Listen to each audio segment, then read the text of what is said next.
Hi guys, welcome back to my channel. This is Unnati and welcome to another episode of Book Talk.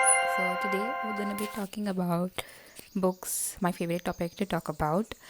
And yeah, so today I'm gonna be talking about let me see. So today I'm gonna be talking about four books. These are the books which I read in the past month. Yeah, in the past 1 month or in the past 1.5 months. So I've read four books and I'm going to be talking about those four books. And if you see me checking there, it's because I have a few notes that I took down about what I want to talk about those four books on my tablet. So yeah, let's just get started with the first book. So the first book is Better Than the Movies. This is like the most perfect example of high school romance and how life surprises you with the most unexpected ways and about how life is not what you think it is. So the story follows Liz and Wes. So these are the main lead characters, and Liz is like a complete hopeless romantic. Like let me tell you, she worships Lara Jean and Peter Kaminsky's love story. So that is like that kind of love story. So Liz is like that. So she is trying to win over her childhood crush, I would say. Yeah, she's trying to win over her childhood crush. What was his name? Yeah, his name was Michael. So she's trying to win him over, and the most basic trope by making him jealous. So to make him jealous, she pairs up with Wes, who happens to be in the same school as hers, but also happens to be her neighbor. So it's like a frenemy to lovers and like neighbors to lovers kind of trope. So that is what the story follows. And if you want very sweet, like romantic, like romance, like sweet romance in your life, then you must read this. And of course, while trying to make Michael jealous, the life surprises her because it is the like real life romance is not what she thinks, and she ends up falling for Wes. And this is not like a spoiler or anything. This is something that it's very obvious. Like you will know that when you start reading about it. So it is not at all obvious. And she discovers that her idealized romance isn't what she truly needs. She needs something more different, something more truly that is hers, and not Lara Jean and Peter Kavinsky's love story. She does not need that. She needs her own kind of love story. If you want to read like a very cute novel, it's Better Than the Movies is kind of a novel which you would want to read on a slow rainy day. Like there's rain, you're just sitting and you're just reading a book. Better Than the Movies is that kind of novel for you. It will maybe change your perspective towards love, or it will just change what you think you know about love, because it truly did for me. It's a very comforting book, and out of a 5 star, my rating for it would be like 3.5. Now let's move on to the second book, Regretting You. If you know, you know, there's a movie coming on this book, and that is what actually inspired me to read this book. So I was just scrolling through my YouTube and I randomly saw like a trailer, like Regretting You trailer, and I was like, oh, this is a book and an adaptation to it is coming very soon. So I was like, I have to read this book. So I just picked up this book, and let me tell you, this book surprised me in the best way possible. Colleen Hoover, like she every time like her writing always surprises me. Like there is not an obvious end to her books. The end for her books can always change, and it always does. So this story follows like four main characters. It's Morgan, who Clara, Miller, and Jonah. So these are the four main leads. So what happens in the book is, like, this is no spoiler, I'm just gonna tell you. Morgan's husband, who his name was, I don't know actually, I don't remember. Morgan's husband and Morgan's sister, they both tragically die in a car accident. And it's very devastating. And Morgan's sister, her name was Jenny. So Jenny and Morgan's husband, they both tragically die in a car accident. And Jonah and Jenny, they just newly had a baby. So you can understand what kind of a pain Morgan goes through, because not only did she lose her husband, but she also lost her younger sister, which is very tragic.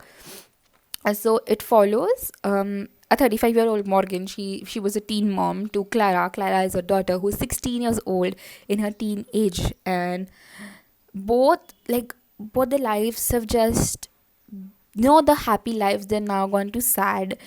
Like Clara's and Aunt Jenny, her Aunt Jenny, the relationship that they shared was very good, and it's what can I say, it's very fun to read about their relationship. So the relationship that they share is very nice. So of course, Clara, being Clara, she just lost her aunt as well as her dad, so she's for obvious reasons she's sad.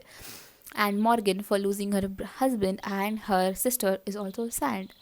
So Morgan unknowingly starts to find comfort in Jonah, her sister's husband. And Clara finds comfort in the person who she should not. She finds the person in Miller.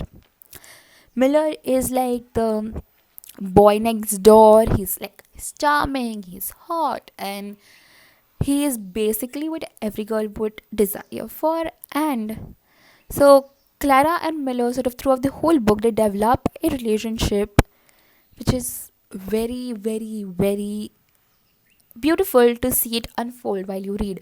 Because at the starting, they both despise each other, then it just turns into something while they don't even realize it. So it was very fun to read. And throughout the book, there are many secrets that will blow out your mind. So let me tell you, this book will surprise you. You may think that, oh, this was the plot and that's end. No, because the book is gonna surprise you. There are a lot and lots of plot twists, so make sure you're ready for it. And there's also a TV adaptation. Like, there is a TV adaptation for it right now. There's a movie on it, and I've not watched it yet. I personally, I do like the cast of it. I feel like the cast was exactly the way it was described in the book, and not like it ends with us. So yeah, overall for this book, my rating would be like a 4 out of 5. Book explores themes of sacrifice, betrayal, and second chances. Okay, so the next book that we're gonna be talking about, I'm very excited to talk about this book for some reason. It is The Housemaid, and I am a little late to the party. It is like the most, it was like the TikTok sensation kind of book, and it went viral. And at first I was like, what is in this book that it is like blowing up the TikTok, it's blowing up Instagram. And yeah, so The Housemaid is, oh my god, like that book, it, even if I just think about that book, it still haunts me till this date. It is a different genre than what I usually read. It is more of a murder, mystery, suspense kind of a thing, and it is not what you think it is. So when one of my friends, he just saw the title and he just judged the book by its cover, and he's like, "Oh, it's about dark romance," and I was like, "No, it is not about dark romance. This book is like totally different than what you could ever imagine." It's follows three people: Nina, Millie, and Andrew. So these are the three main characters. So Nina and Andrew are very rich. So they are Winchesters and they live in a very big house. They have a lot of money, and yeah, basically they are rich. And Nina, right here, she is looking for a maid, so like a house help. So that is when Millie comes into existence. So Millie has just gotten out of jail, and this is not a spoiler, this is like happens like in the first 10 pages of the book. She has just gotten out of prison and she desperately is looking for a job. So she interviews for working as a housemaid, and her job was basically gonna be cleaning, doing some light cooking, and yeah, that is and it was a live-in position. So Millie was gonna live in the same house as Nina and Andrew Winchester. So yeah, and then Millie is looking for a job, and when she gets this job, she's very excited to start working with it. Then throughout the whole book, Nina is portrayed as, no, she's not actually portrayed. Nina is has a little mental disorders. She is having pills for it. She is working up. She's going through therapy. She is going through counseling. She's eating medicines, and Sometimes Nina forgets the things which she herself has done and she will blame it on Millie. So, throughout the whole book, at least for the first 150 pages, this is what keeps on happening. Like, different things also happen, different stories, and but continuously she will blame Millie for the things she has done. And throughout the whole book, you get to see that. And let me tell you, when this book comes to the plot twist, it will hit you like crazy. Like, the plot twist in this book is crazy. Like, so crazy. I thought I knew the ending to this book when I was on like the first few pages. I was like, huh, this is what is gonna happen. But let me tell you, this book is gonna surprise you in like more ways than regretting you will ever. Like, The Housemaid, like, very good book. And if you are looking for a thriller, murder, mystery kind of a book, you should go with The Housemaid. It is the best book to start your reading journey with for this genre. And for this book, my rating from 5 star is gonna be a 5 star because this book actually deserves it. It was so good. Like, so good. I even gave one of my friend, I recommended this to try. And there is also again a TV adaptation coming for this book, and the cast is so on point. Sydney Sweeney, Michael, like, all of the cast. I am so excited to watch this movie, and I can't wait for this movie. Like, this book, I am telling you, I have no comments. You just have to read this book for yourself to find out what actually happens. It is gonna surprise you like crazy, and you're gonna be like, what the hell just happened? Because I was reading this book when I was in train, and I was traveling back to from my college to my home, and I was in like the ending parts, and I was like, shit, what just happened? Because when I came through like the main suspense part, I was like, I was so shocked by reading it. I was like, I was so shocked, and I'm telling you, you will be shocked too. A very good book, 5 star out of 5.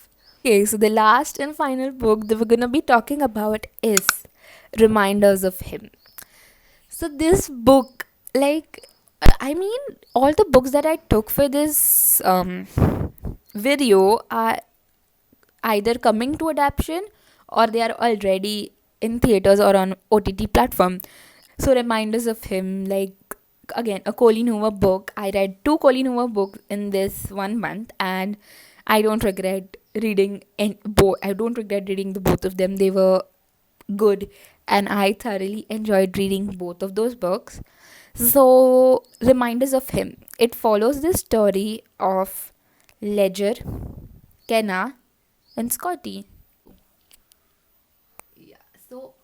So I just write down whatever I want to talk about in today's video, like, over here. Yeah, so these are the notes that I take before starting the video, so that I just remember what I want to talk about, because sometimes I tend to forget it. So Kenna, she has just gotten out of prison for a drunk drive accident. She's just gotten out of prison after serving for 7 long years in prison. And during those 7 long years, she had a baby. She had a daughter. Her name was DM, and she had had this daughter with Scotty. So Scotty and Kenna were tragically in a car accident, and Kenna here, she was drunk, so she had to go to jail, and she served 7 years imprisonment. And during that time, she had a cute small daughter. Her name was, as I said, DM. So I'm not gonna be telling you what happens, but you just need to know that she is out of prison, and she, again, like, just like Millie, is desperately looking for a job. And she ends up into a bar place who was run by Ledger. And now I'm gonna tell you like the connection. So Ledger and Scotty, Kenna's ex-boyfriend, they were best friends. So DM is naturally a very, very big part of Ledger's life. At first, Kenna didn't know this, nor did Ledger knew that she's Kenna.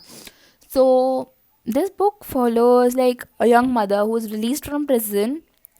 She returns to the town. So, like, the main concern of her returning to the town was that she could connect with her 4-year-old daughter DM. and she faces like a very big opposition from Ledger. So once Ledger gets to know that she is Kenna, the mother of DM, he starts to push her away. He starts to distance her from DM. He starts to distance her from everyone in DM's life. And Kenna, let's just say she's not happy. She's not in a good position in her life. She is living off of like a very few dollars. She's living in an apartment which is smaller than a bathroom, I would say. Like very small. And she's working multiple jobs. She's trying to balance herself while hoping that she could one day meet with her daughter. And Kenna, she also doesn't have a very good relationship with her mother. So all of like life has been very hard on her. So at first Ledger opposes her, but then the only person who allows her to let her in, like who just tells small little joys of Diane's life, about how she is, about how she looks. Imagine a own mother doesn't know how a 4-year-old daughter knows. Like imagine what that mother might go through. So the only person that gives her all these insight is Ledger, Scotty's best friend, as I already said, and a local bar owner. So she starts to develop throughout the old book again. She starts to develop a secret, complicated relationship with him, and it is putting both of their careers, Kenna's as well as Ledger's, into like in danger, because throughout the whole book they navigate three main things: forgiveness, past mistakes, and the possibility of a future together. Like again, there is no, I mean, it is very obvious when you read like first 10 pages of the book that you're just gonna know that Ledger and Kenna, they're gonna end up falling for each other, and that is what happens. So they, throughout the whole book, the theme like of this book was these three things: forgiveness, past mistakes, and hoping the best for the future, not just together but for everyone in their life. So this book, it will teach you what actual forgiveness means. It will teach you what misunderstandings can actually lead to. This will tell you that a coin, this book, when you read, you will get to know that a coin has two sides. A coin does not have one side. And and it goes for individuals in life. You can't just listen about one perspective and just assume that is gonna be it, because as a coin has two sides, everything in life also has two perspectives, and it is very important for you to know both of these perspectives to actually come to an outcome. And it tells you what past mistakes can do. It tells you how past mistakes actually affect your life, and it will teach you about looking at the most optimistic side. Even if you're in a shithole, it will teach you about looking forward in life. It will teach you about how to navigate your life actually. And again, this was a very fun read. It was a very emotional roller coaster, I would say, because you connect so much with Kenna, the female character, that you actually feel sad for her. And that is what happened to me. Rating for this book out of a 5 star would be a 3.8. It was a very good book, and a TV adaptation coming to it, and I'm really excited. It's coming in 2026, and I'm very excited to watch it. And one of my favorite actor is actually in this movie, so he's playing the role of Scotty, like the one who played JJ in OBX. He is gonna play the character of Scotty, and I'm really excited to watch this movie. Meant only one book for you to read out of all these four books: The Housemaid, the OG book, the best book, the book that deserves the hype that it got. With this, we've come towards the end of today's video. I hope you enjoyed watching today's video. I'm vlogging or shooting a long form video after a really long time, after almost 1 month. And yeah, I hope you enjoyed today's video. If you did, don't forget to like today's video, subscribe to my channel, turn on all the post notifications so you get notified when I come back with new book talk or just a day or random day in my life video. And I will see you guys very soon. Till then, stay happy, stay safe, stay positive.